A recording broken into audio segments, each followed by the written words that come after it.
upon a time, banks were run by men in dreary suits and musty old rooms. Not anymore.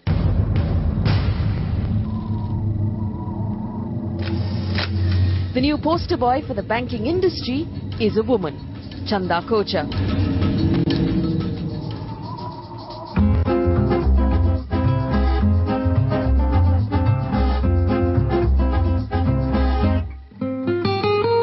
Having joined ICICI in 1984, she grew to take over the reins as CEO in 2009. She then steered the organization out of the global banking crisis. To Chanda Kochhar, Managing Director and CEO of ICICI Bank. And went on to be named the ET Business Leader of the Year in 2011.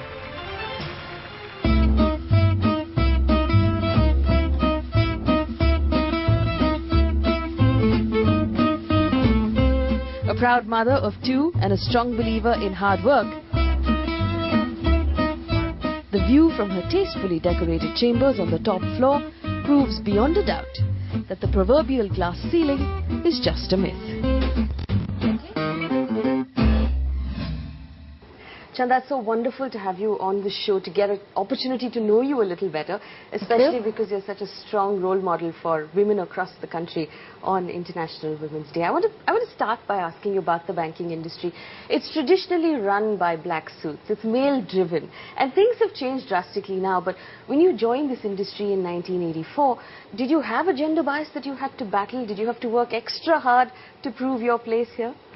Well, I think the organization that I joined, ICICI, that was always, even in those times, was really a gender-neutral organization, and it was really a merit-oriented organization, and it has been so ever since.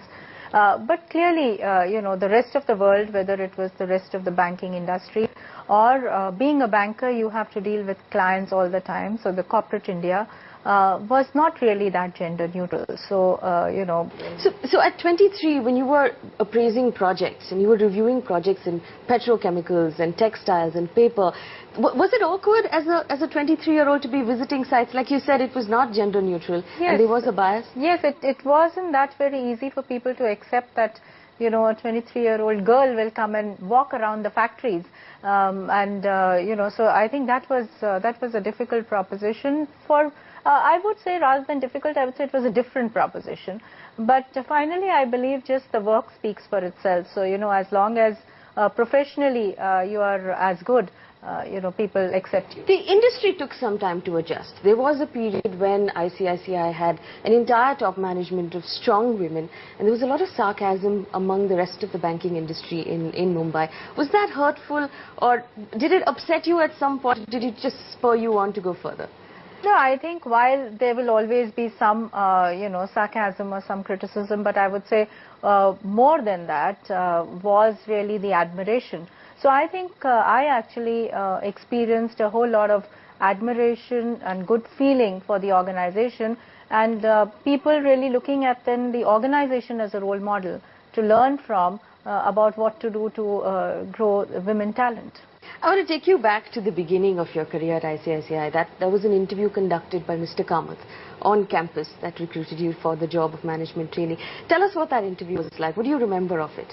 Actually, the interview was in the ICICI building itself, because at that time ICICI was not coming to the campus of Jamnalal Bajaj Institute, and they used to only call the topper into the ICICI building for an interview. So the interview was in the building, and Mr. Kamath was actually just setting up the entire leasing initiative for ICICI at that time, and it was actually a big new initiative for the country as well. Something that you worked on going forward. Yes. So I remember, a lot of questions were around the concept of leasing and what it could mean for the country and so on and so forth. So it was a nice, exciting, very encouraging kind of an interview and interaction.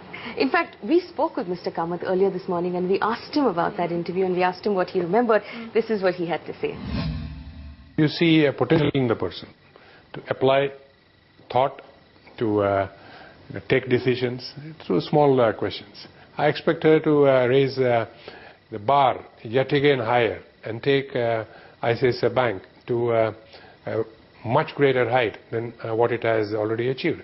That's what makes you extremely contented and happy if someone in whom you had enormous confidence rises, well beyond that confidence level in terms of doing what is good for the organization. And I have no doubts Chanda will do that. So it's been quite a journey for you from management trainee to where you are today. But when you took over and filled Mr. Kamath's shoes in 2009, it was a period of crisis for the banking industry across the world. At any point did you feel that it was a daunting task? Were you overwhelmed by the task at hand at that point when you took over?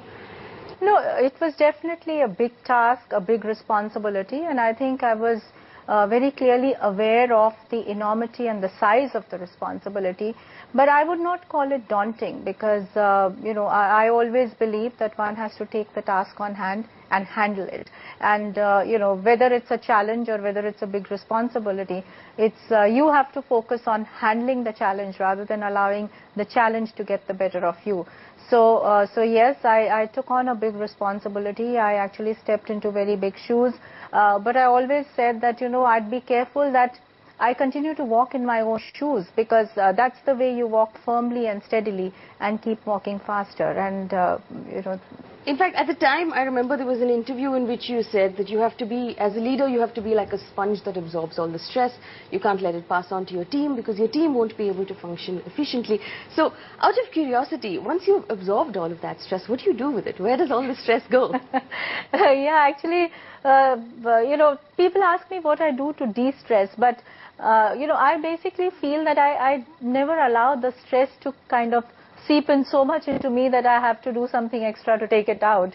So yes, you absorb the stress, you take it, but you handle it quickly and get over it. So, I really don't think that if you get so bogged down by stress that you can then de-stress and take it out. You have to just always make sure that the stress doesn't get the better of you. Chala, is a question that every working mother wants to ask you in this country. How did you do it? How did you juggle a home, children, a family, and such a demanding job, and you never took your eye off the ball? Tell us what your magic secret is. How did you do it? Well, I think the first and foremost, the biggest credit for this really goes to my family because I would say a lot of the credit for this belongs to them because it's they who've been, very understanding, very appreciative, and have never put stress on me, on the family front. But I think, when you tend to manage both career and family, it's not an easy thing to do. But at the same time, it's not an impossible thing to do as well. So it requires a whole lot of focus. It requires a whole lot of hard work. It requires time management, to the T. It requires a lot of prioritization. But clearly, as you plan your day, don't waste time, focus on what needs to get done. And pay attention to both and don't neglect either. I think Did you have support from your in-laws and your own parents with the children? Yes, indeed. I had a lot of support, and I think that's one of the very important actually positives that the Indian society offers. The entire ecosystem of parents, in-laws, other relatives who are always ready and willing to support. So I think it's really upon us as to how much support we really use and make things work for us. Tell us this. In the 20 years from when you went from management trainee to closer to deputy MD and then onwards to CEO, every time a promotion came along, while it was success, it also meant more commitment to the office, more time, more traveling, and more time away from your kids. How did you handle that? Did you at any point feel guilty for not spending so much time with your children while they were growing up? Well, I think for that it's not as if at any point in time I felt guilty. I think you continue to feel guilty throughout. So if you ask me, even today I would be feeling guilty about it. So yes, indeed, it's a fact that I would have spent less time with my family, with my children than many other non-working mothers would have done. But one is that you really focus on quality time. So the time that you get to spend should be spent well. And the second is you always then, as long as you believe that you're doing it out of your own choice and you're not doing it because someone is forcing you to do it, I think you'll end up doing it better. But yes, it is definitely a question of dividing those 24 hours into many more things than what a non-working woman would be doing. Are either of your children considering careers in banking? Well, they are yet kind of just coming out of, either coming out of school or coming out of college.